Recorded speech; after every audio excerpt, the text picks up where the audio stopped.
I couldn't. I love the night. That's the only time I feel really alive. That's what David wanted. Blood, I was to find, was a necessity as well. A vampire in love with a slayer. It's rather poetic. I am the monster that breathing men would kill. I am Dracula. Good evening, my fellow vampire lovers. The sun is going down, and you know what that means.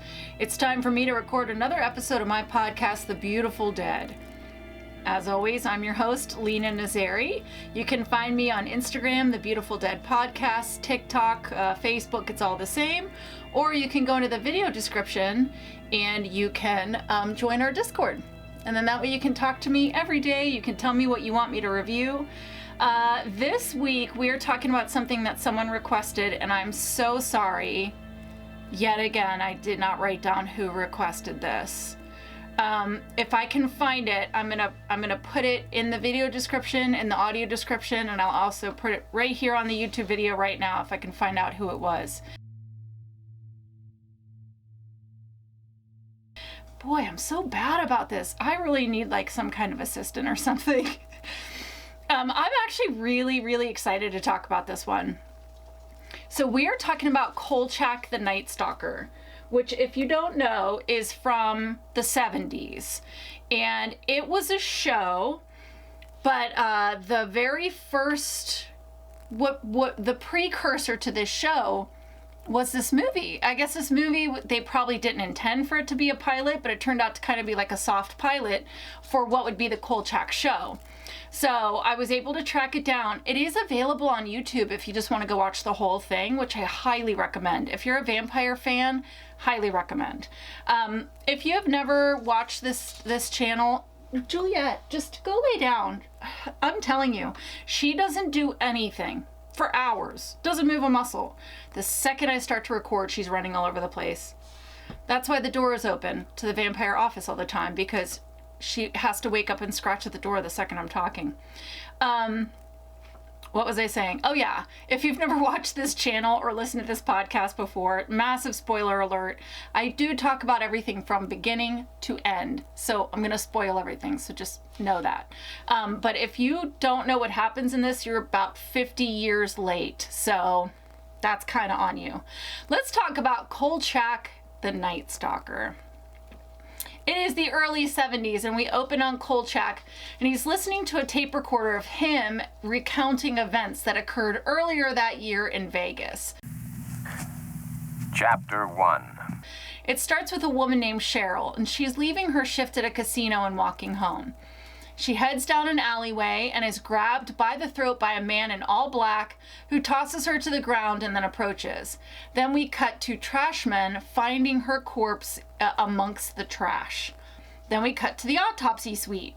There's 3 doctors, they're examining her corpse. There's no evidence of lividity. They open her chest cavity and the head doctor says, "Don't tell anyone about this. Finish the autopsy," and then he's making a call. By the way, this is when we get our opening credits. It's kind of like over top of the autopsy, which I thought was very cool. Now we cut to Kolchak. He's at the newspaper office where he works because he's a reporter. And he's been assigned a simple murder. He's not happy about it. He came from New York. He was like a hot shot. Now he's on the beat in Vegas. He heads to the hospital to talk to one of his informants, who's a doctor, and he asks about Cheryl's autopsy and why the cause of death is undetermined. All he's told is that Cheryl lost a lot of blood. At the casino, Kolchak is talking to a woman named Gail. He seems very close to her, and we will find out that is his girlfriend, but he was actually friends with Cheryl. And Gail explains that Cheryl was a brown belt, so it's odd that she was able to be overpowered and couldn't fight at all. Now we cut to another crime scene. The cops in Kolchak are called out to the body of another woman, and she's dumped in sand and there's no footprints leading up to or away from the body, and she has a throat wound, and she's another cocktail waitress. Her purse was found 20 feet away from her. There are signs of struggle by the purse. And Kolchak says, what did he do, throw her?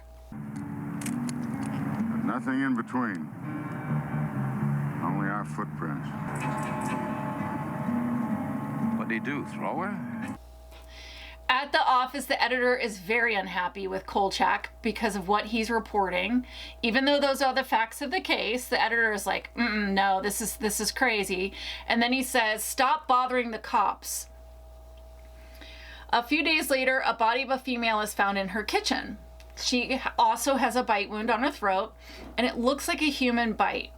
So I was a little bit like, oh no, but don't worry, we'll get to it. It's another cocktail waitress, and she was murdered in her apartment without waking up her roommate. So now he meets with a federal agent named Bernie, and Bernie actually likes him. So the local sheriff's office, local police department, they hate Kolchak, but Bernie actually likes him. Bernie tells him, Bernie says to Kolchak, like, you shouldn't know all these details, but, you know, he does, because he's a good reporter. He tells Bernie to look for cases similar or for an asylum patient that was recently released and thinks he's Dracula. So we already get like all the vampiric references, which I love. Bernie tells him the local cops do agree with Kolchak, but they're not saying anything. And then Bernie's like, meet us tonight at the town hall for a special debriefing. The doctor informant calls Kolchak at this hotel, wherever they are, to tell him that one of the local hospitals was robbed of all their blood stock. And he goes, type and RH factor didn't seem to matter. Somebody just took all the blood. At the courthouse that night, there's leaders from the sheriff's department, the police department, the FBI, the coroner is there, and then there's a few reporters, including Kolchak. The coroner explains that each body has a bite similar to a medium-sized dog and that there's human saliva mixed in the wounds. I mean saliva, Sheriff Butcher. Human saliva. So they know that a man bit them and they know that they all died from blood loss. Kolchak asks, did the man drink their blood? The coroner says there's been cases of people who believed they were vampires due to some kind of mental disarrangement.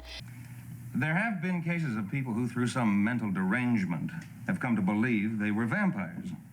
He tells the officers to look for a man who is anemic or has a rare blood disease.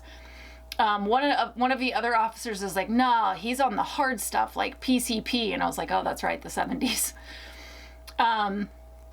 Then the facts from the blood robbery are that a witness saw a white male between 6'2" and 6'4" who was very thin with dark hair. He was seen at the hospital prior and mistaken for an orderly, but then after the crime, this nurse learned that no such man worked at the hospital. So that's the best they have as far as a lead goes.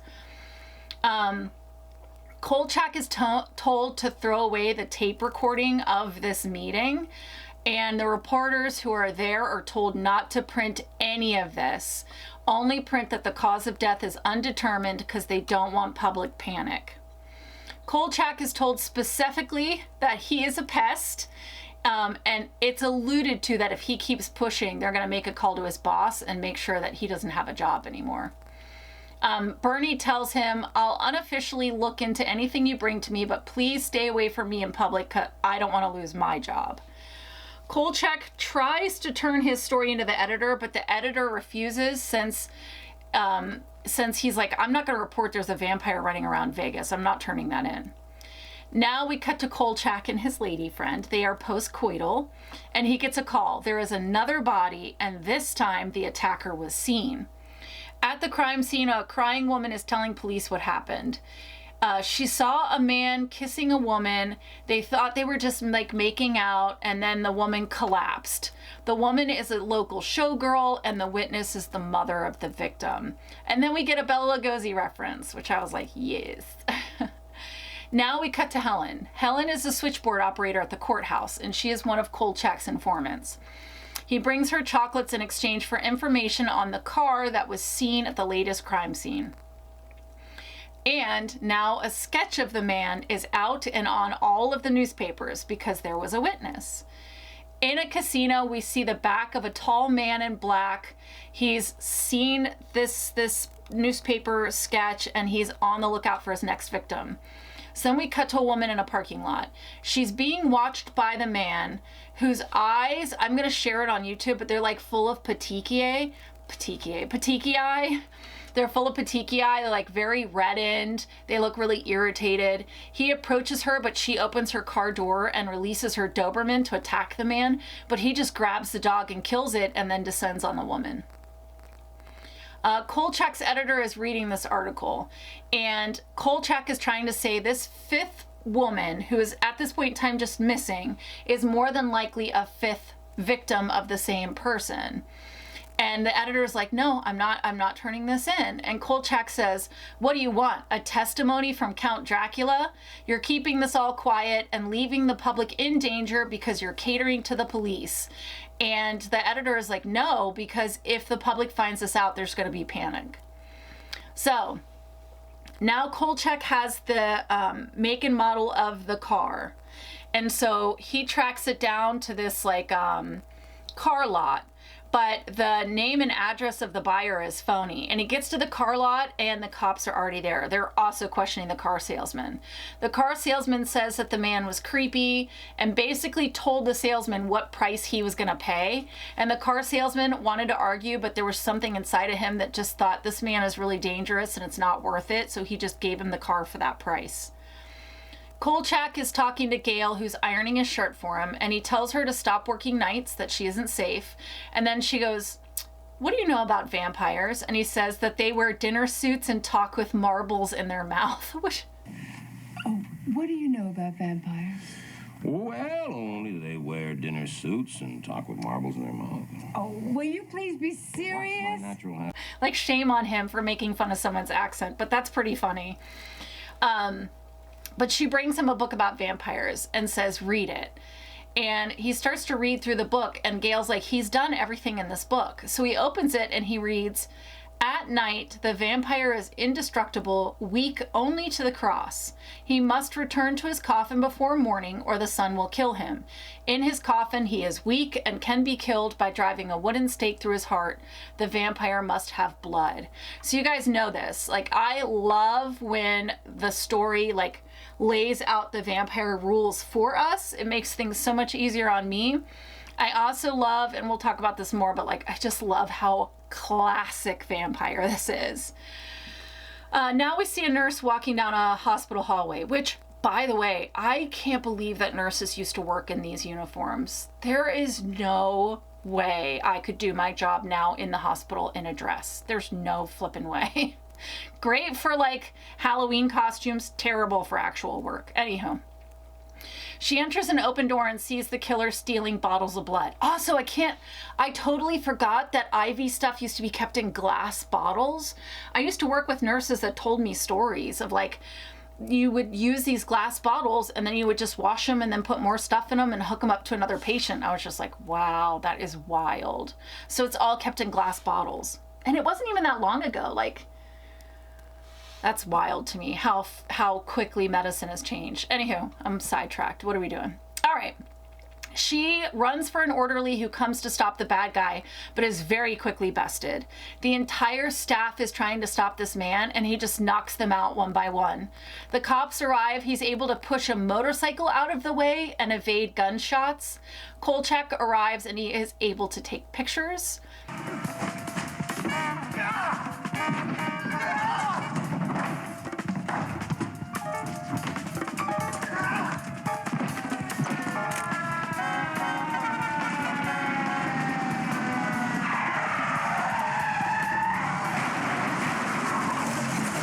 The next day, the hospital attack is everywhere. The public now knows, and at a press release, they've identified the attacker. So, he is from Romania, of course. He is over 70 years old. His name is Skorzeny, I think. And he was left a lot of money when his father died, and he used the money to move across Europe. He arrived in England just before World War II. He passed himself off as a doctor named Dr. Belasco, then made it to Canada, then down to Vegas. Now, we don't know at what point he was turned. This is all we know so far, okay? Now he's an international fugitive. Wherever he goes, bloodless bodies are left behind for the last 30 years. And once you see him, could see that he was like in his mid-40s. So we're going to assume 30 years prior to this is when he's turned. I don't know if that happened in Romania or what, but that's the backstory. Kolchak says, your men shot him and he didn't even slow down. He had a gash in his head, but no blood was coming out. He outran a cop car. How do you explain that? Sheriff, your own men shot at him, some at point-blank range. How come it didn't even slow him down? How come a man over 70 years old can outrun a police car? How come the same man, when slugged in the head, doesn't even bleed? Whether you believe it or not, he is operating as a vampire, and you need to treat him like an actual vampire.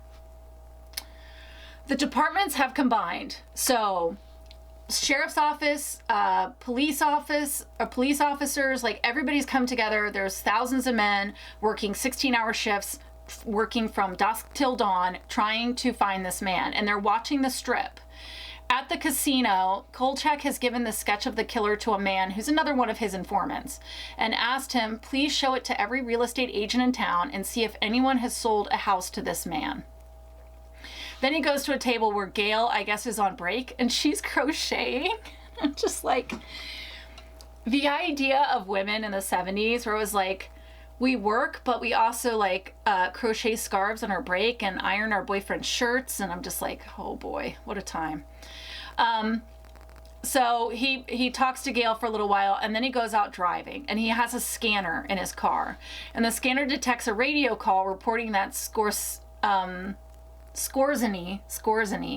is the guy's name, was seen. So he speeds to the location. The cops have arrived. They block Skorzeny's car. He runs from the car and a foot pursuit leads him on ground. He's running through houses. And at one point in time, he's surrounded by cops, but he's able to like hit all of them off of him and start to run again. And he's fired on and he is hit many, many times, but he just gets up and runs away. So days go by and Skorzeny is still on the loose. So now they're back at City Hall or the courthouse or wherever they're at, and they're trying to figure out what to do. Kolchak corroborates the witness accounts that Skorzeny was shot a dozen times, that he has preternatural strength. And so finally, all of these like officials kick all the reporters except for Kolchak out of the room. And they're like, fine, tell us what we need to do. Each man in the field is to be issued one of these, to be carried in his pocket. This gentleman... Where'd you get that? Well, I have a friend who's got a furniture repair store. I woke him up and had him make it. Each man in the field is to be issued one of these and one of these. So he says, I'll help you, but you have to give me the exclusive rights to this story once he's caught. And they said, fine. So he says, every law enforcement officer should be issued a cross, a wooden stake, and a mallet. He says, the only hope you have is to spot him, follow him to where he lives, and then kill the vampire while he sleeps because he's too strong at night. So at first they're like, that's premeditated murder. And Kolchak's like, but not if he's not human, it's not. So they leave, they talk amongst themselves, they come back, and they say, fine, we're going to follow your advice, but if he can be taken live and put on trial, that's what we're going to do. And if you're wrong, then you have to leave town within 12 hours, stop being a pain in our ass, and never come back. And he said, fine. So he heads out into the night. And he's so happy. He's hopping in his car because he's like, oh my God, I'm going to get the exclusive rights to like a real vampire story. I'm going to definitely go back to New York City on top. This is going to be amazing. So he gets in the car in a great mood. And as he's pulling out, the man that he gave the sketch to like pops up in his back seat. And it's a funny little scene because he like stops and runs up. But the guy's like, it's me, it's me, it's me. And he goes, hey, I found the house. So he gives Kolchak the address of the house. Kolchak heads to the house to check it out. He's not going to tell the police until dawn because he knows that they will come in even at night, even though he told them not to.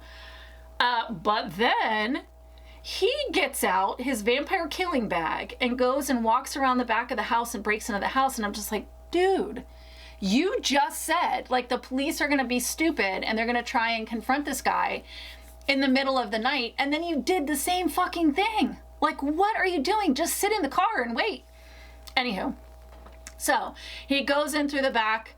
We get cobwebs and dusty furniture. You know, I love that stuff. And then he opens the fridge and it's full of bottles of blood and he takes a picture. There's a trunk with black suits. There's a drawer with a wig, a fake mustache, face powder, and sunglasses. And I will tell you, pause. At this point in time, I was like still on the fence about if they were going to have it be a real vampire or if they were going to have it be a guy pretending to be a vampire. So I was still like, I don't know where this is going to go, right?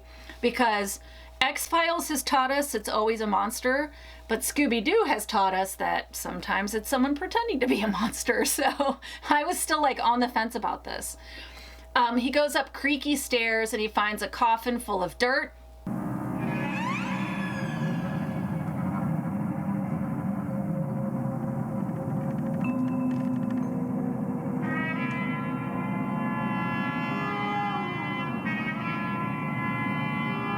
So he has to sleep in the soil of his homeland.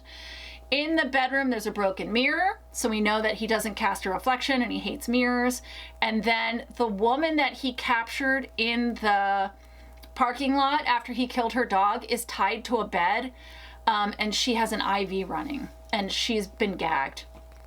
Kolchak starts to untie her, but the vampire pulls in. So he's like, be quiet, and he goes and hides in the closet. The vampire enters the house. He comes upstairs, he approaches the bed, he sets a jug next to the bed and then leaves the room. But just outside, he hesitates and you can see that he senses or smells or hears someone there. So we're assuming heightened senses. The closet door whips open and the vampire's fangs are out. So we have 2 sharp retractable canines. Kolchak pulls across and drives the vampire back. He's able to back out of the room and down the stairs while the vampire watches and kind of like growls. It wasn't really like a hiss. It was more of like a growl, which I really liked. Kolchak falls down the stairs. The vampire jumps down and they begin to fight.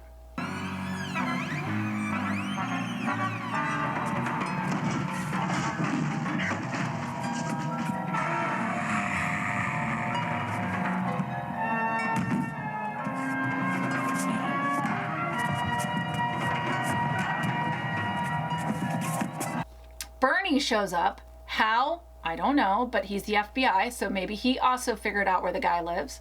He fires on the vampire, but bullets do not stop him. Kolchak pulls off a curtain, exposing the vampire to sun.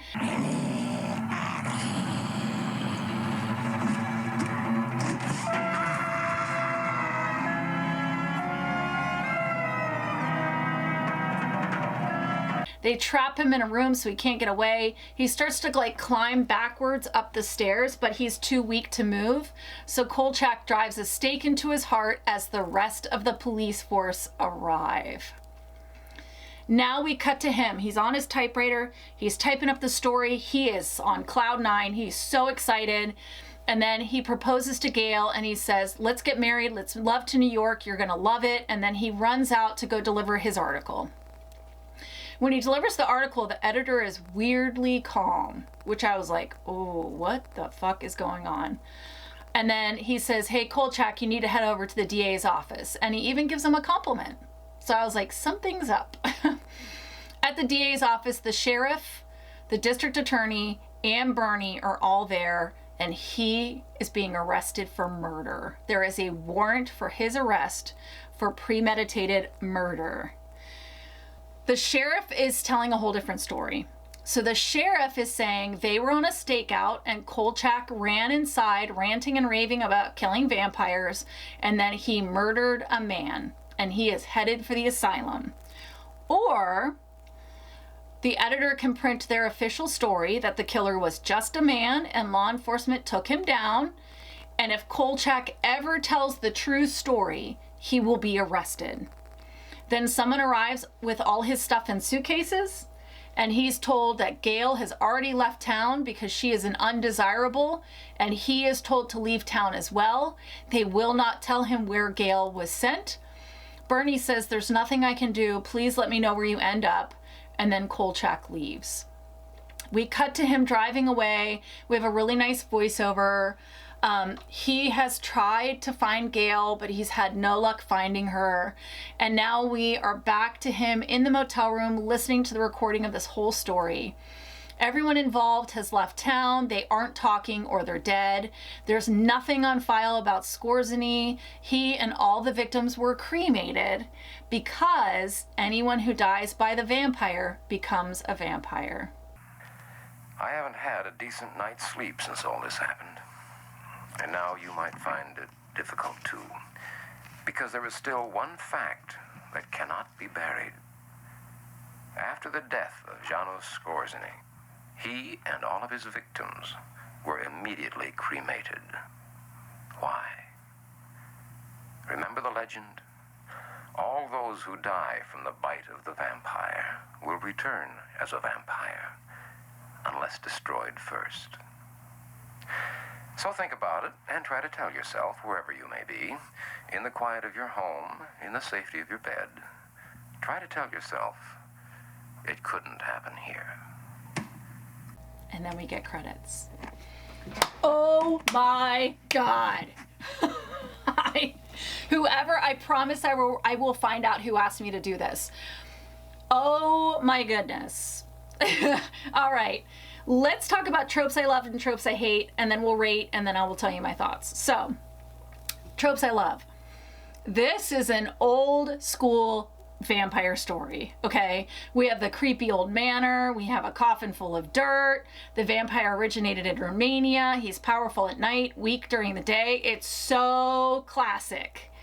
I will say I'm not a fan of if you die by the vampire's bite, then you turn into a vampire. You guys know I want a classic embrace, but I get it because this is an old world vampire story. And so they stuck with the very, very old rules. And this is not vampire dependent, but I love a whole town working together to cover up a story, cover up a murder, cover up a whatever. I always love that. I love movies like where the whole town works together to provide victims to the vampire so the vampire doesn't kill the townspeople. Like anytime the whole town is working together for some nefarious purpose, I just love that stuff. It's terrible, but I love it. All right, ratings. How scary or evil is the vampire? So, he is bound by the sun, so you do have the opportunity to kill him during the daytime. He does have to make it to his coffin of dirt every dawn, which does limit him and makes it a little bit easier for you to find him and overcome him. But he took a lot of bullets. Like, I'm talking dozens of bullets and nothing. He just kept running. He fought off so many officers. Everyone he kills is turned, so they could multiply really fast. He strapped a woman to a bed, and he's using her as like an a la carte meal, which is very dark. And he killed a dog, okay? He snapped a dog's neck. I do not like that. That's fucked up. He is driven back by the cross, but you need to have a wooden stake and mallet nearby, and you got to catch him during the day. So he is a solid vampire. And the whole killing dogs thing, that's an extra point for evil. So we're going to give him 8 out of 10 stakes to the heart for scariness and evil. Now, how sexy and alluring? 1. That one was so easy.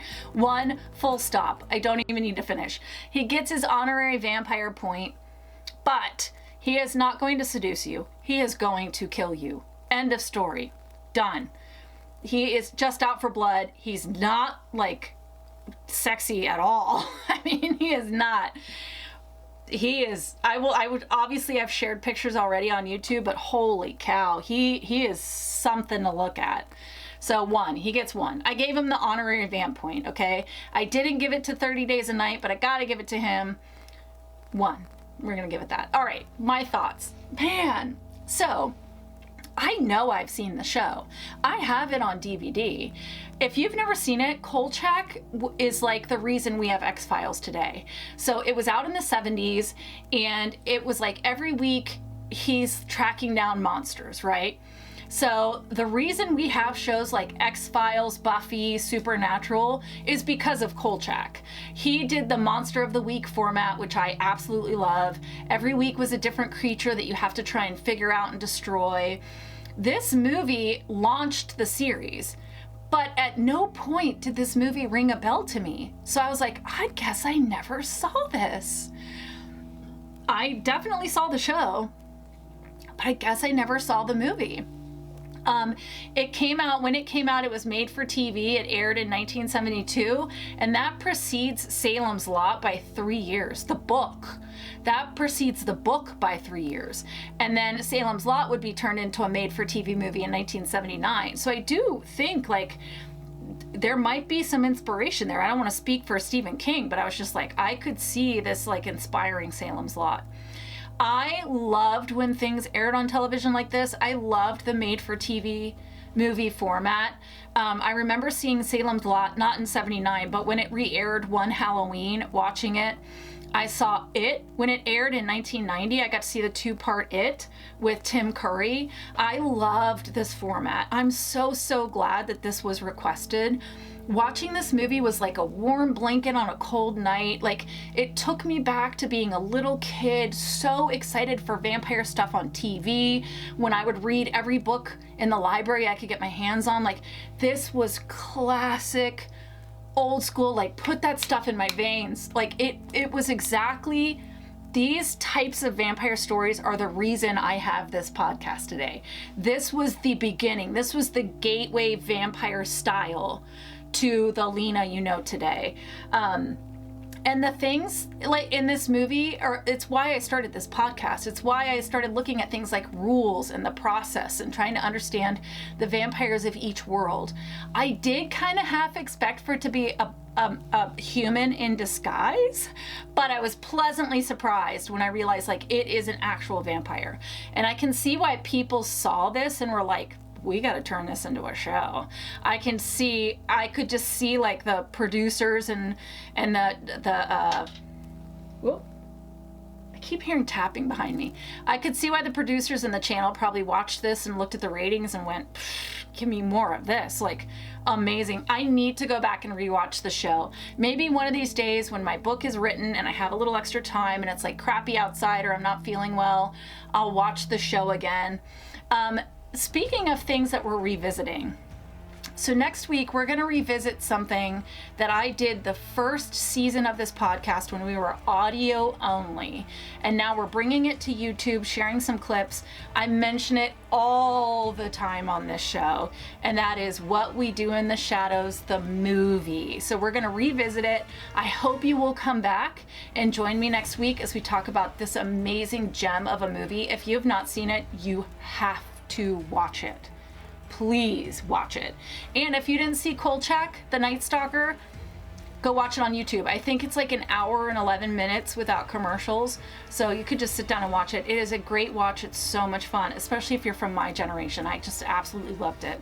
All right, guys, we're gonna wrap it up. Happy St. Patrick's Day to you. When this drops, St. Patrick's Day is in 2 days. You see that Bonnie is ready. She has her Irish princess crown on, and she has a shamrock necklace. She's ready for, I don't think she's actually Irish, but I didn't want to, I don't want to rain on her parade or anything. All right, guys, I love you. I wish you wicked hugs and bloody kisses. Good evening. And big finish.